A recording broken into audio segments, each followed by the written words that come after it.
చెయ్యని తప్పుకి బాలుని శిక్షిస్తున్నారు అంటూ మీనా చాలా బాధపడిపోతూ ఉంటుంది. ఎలా విడిపించుకొని రావాలి? ఆయన ఏ తప్పు చేయలేదని నాకు బాగా తెలుసు. కావాలని ఆయన్ని ఇందులో ఇరికిస్తున్నారు.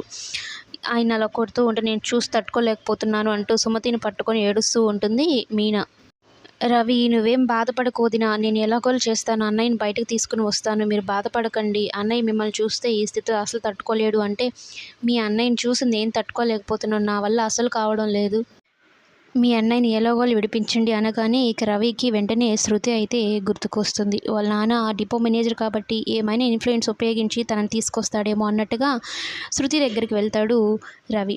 మొత్తానికైతే రవి శృతి సహాయంతో బాలునైతే బయటకు తీసుకొని వస్తాడు. దీనికంతటికి కారణం గజానే కాబట్టి గజ అని తెలిసిన తర్వాత గజాకి ఉంటుంది చూడు ఓ రేంజ్‌లో ఇక జీవితంలో మర్చిపోలేను, ఇక వాళ్ళ జోలికి వెళ్ళకూడదు అనేంతగా అయితే బాలు రివర్స్‌లో ఇచ్చేస్తాడని అనుకోవాలి. మరి మొత్తానికి ఏం జరగబోతుందనేది కమింగ్ ఎపిసోడ్స్‌లో చూద్దాం.